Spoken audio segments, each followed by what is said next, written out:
Magnus Carlsen tumbang dalam 39 langkah di tangan Pragnananda Ramisbabu pada babak terakhir hari kedua prelims Air Things Masters.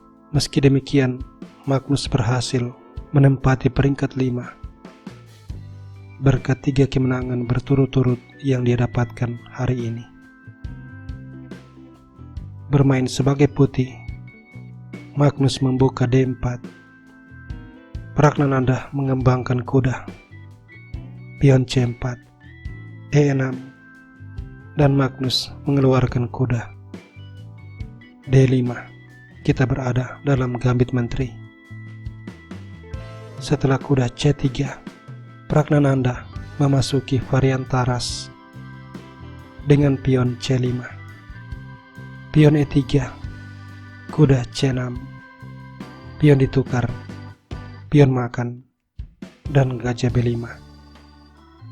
Pertukaran pion, pion makan, gajah D6, keduanya rokade.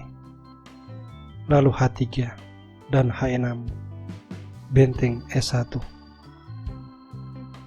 Gajah terang keluar, kuda E5, dan benteng C8. Gajah gelap keluar, benteng E8. Benteng C1 dan menteri B6 memaksa pertukaran, pion makan, dan kuda menyerang menteri A6, lalu benteng E3.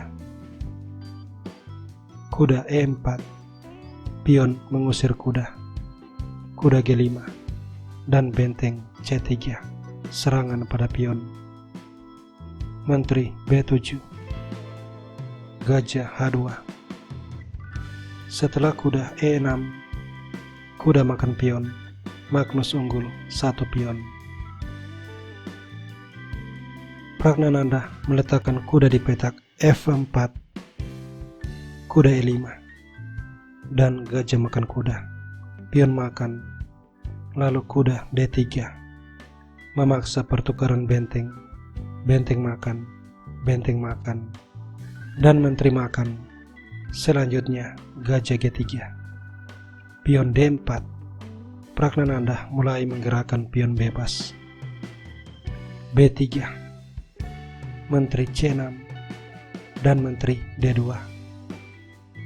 Pragnananda mengamankan raja. Magnus melakukan hal yang sama. Lalu gajah G6 dan menteri A5.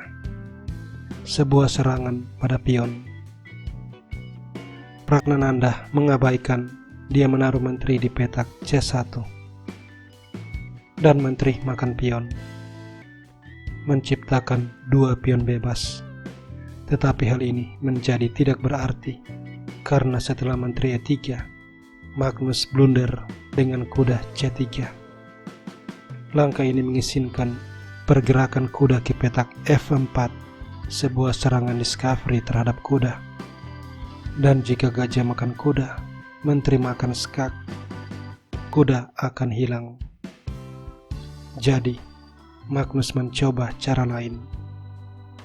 Kuda D1, serangan pada menteri D2, kuda menyelamatkan diri, dan kuda E2. Pragnananda bersiap meluncurkan serangan skakmat. Magnus mengantisipasi dengan menggerakkan pion, tetapi lagi-lagi ini merupakan blunder. Pragnananda tetap meletakkan menteri di petak E1, mengancam skak, dan setelah menteri D7, dia memutuskan menghilangkan gajah. Langkah terbaik seharusnya raja makan kuda, tetapi Magnus memilih menteri makan pion. Dan Pragnananda menyelamatkan kuda skak. Dia sekarang unggul 1 perwira.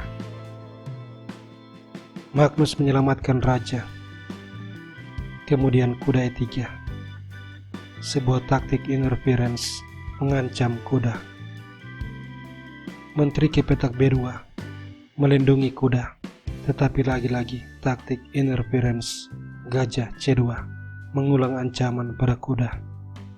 Dan Magnus menyerah sebab Kalau kuda melarikan diri, menteri skak.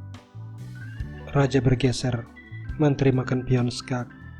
Raja lari, dan skakmat dengan kuda. Kalau raja melindungi kuda, kuda skak. Raja lari, menteri skak. Raja kembali lari, dan pion skak. Setelah Raja H3, gajah skak. Dan terserah skak ini mau ditutup dengan pion atau dengan kuda, hasilnya akan sama. Skakmat terjadi.